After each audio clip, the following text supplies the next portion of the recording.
Gloire à Dieu, alléluia, gloire à Dieu. Nous bénissons le Seigneur pour le souffle de vie qu'il ne cesse de nous accorder en ce jour. Bienvenue à une minute de prière de ce lundi 3 mars 2025, premier jour de la semaine, premier lundi du mois.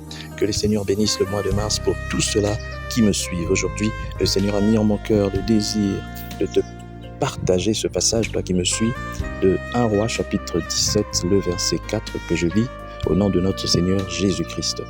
J'ai ordonné au corbeau de te nourrir là.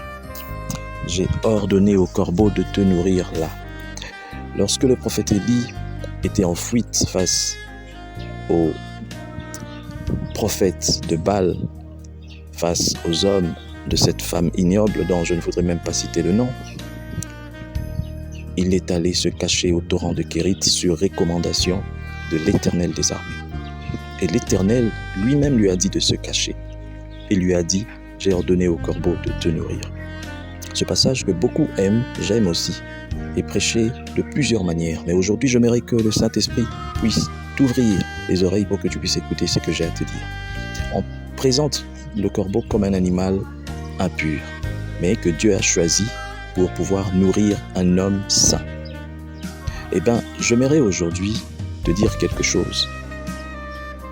Dans ta vie de tous les jours, dans tes difficultés, le plus souvent les enfants de Dieu cherchent le soutien des autres enfants de Dieu, ce qui est normal parce que ils se disent, eux, ils sont capables de comprendre leur douleur, nous avons le même Dieu, le même Seigneur, nous prions dans la même église et puis tout ça.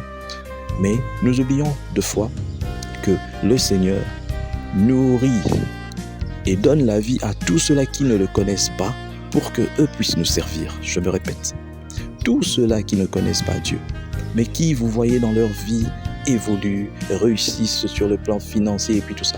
Moi, j'ai toujours dit que le Seigneur les garde comme ça, pour moi. Ça veut dire quoi? Si le Seigneur veut aujourd'hui te bénir, il peut bouger n'importe qui, même des gens qui ne l'adorent pas, même des gens qui sont des occultistes, mais pour te bénir. Parce qu'en réalité, l'or, l'argent appartiennent à Dieu. La santé appartient à Dieu, la vie appartient à Dieu. Tout ce que ces hommes peuvent avoir appartient à Dieu. Et puisque tout appartient à Dieu et que toi, tu es cette créature de Dieu, tu es cet enfant de Dieu, tu es ce serviteur de Dieu, tu n'as pas à craindre quoi que ce soit. Ça veut dire qu'il y a des gens qui aujourd'hui travaillent pour toi. Oh oui, il faut le dire. Il y a des gens qui vivent pas pour que toi, tu sois en bonne forme, pour que toi, tu puisses avoir tout ce dont tu as besoin. Il faut juste le réclamer. Et c'est cette grande vérité que Dieu avait fait comprendre au prophète Élie et qu'il veut nous faire comprendre aujourd'hui. Tu es un enfant de Dieu, quelle que soit la difficulté que tu peux avoir. Tu ne peux pas être là en train de mener une vie en tout cas précaire. Tu cherches même comment joindre les deux bouts du mois. Mais il y a des gens qui ne connaissent pas Dieu, qui ne l'adorent même pas, mais qui vivent bien. Ne les envie pas, mais demande seulement à Dieu. Seigneur, pourquoi est-ce que moi qui t'adore, qui te loue, je dois vivre comme ça? Dieu va donner l'ordre à ces gens qui ne le connaissent pas pour qu'ils puissent, toi, prendre soin de toi. C'est une vérité qui transcende peut-être notre compréhension, mais il faut juste avoir la foi. Voilà pourquoi, de fois, lorsque tu fais tes projets et puis tout ça, ne te gêne pas d'aller contacter des gens qui ne connaissent pas Dieu, qui ne l'honorent pas.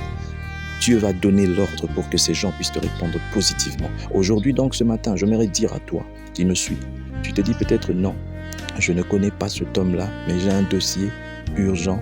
Il y a un dossier qui traîne dans telle entreprise, mais le DG là, on dit que c'est un occultiste. Vas-y. Au nom de Jésus-Christ, lui, c'est un corbeau qui va te nourrir. Ah non, il y a telle personne, on dit c'est une personne méchante et puis tout ça, il va même pas m'écouter pour me faire cette opportunité. Vas-y, tu auras cette opportunité. Parce que c'est un corbeau et toi, tu es ça. Je bénis le Seigneur pour cette parole. Je bénis le Seigneur pour cette semaine. Que toute cette semaine soit une semaine où nous allons voir la main de Dieu agir dans nos vies efficacement.